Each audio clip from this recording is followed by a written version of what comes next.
I know him from years ago. Okay, yeah, me too. In the 90s. Right, yeah, same. When he was at Chester. Yep, I was there. I'll leave it for a minute. Okay, I'll be back. yeah.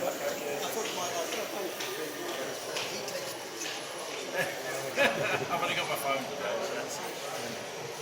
I work on a lot of sci-fi stuff. Yeah, this is Warhammer combined with really. Right. Yeah, all three layouts. There's three layouts in this similar size boxes. Right. But So is this?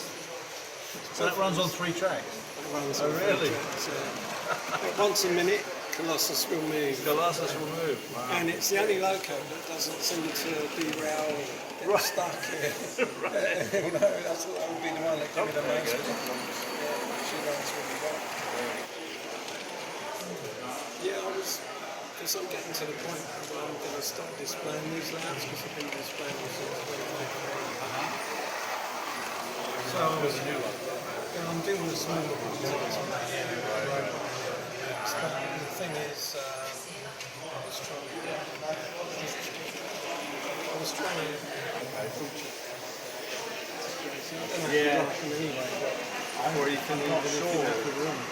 Well, that's, so they just finished the site, the Lego. And now he's sort of now going back and looking at the sci-fi material and trying to think, okay, what can you set up? Because they have got a lot more stuff that doesn't fit display, not on display.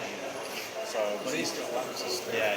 So even in the back storeroom, there's loads of stuff that is waiting to go out. Away, so, You always have a massive. yeah. We get a couple of pictures. But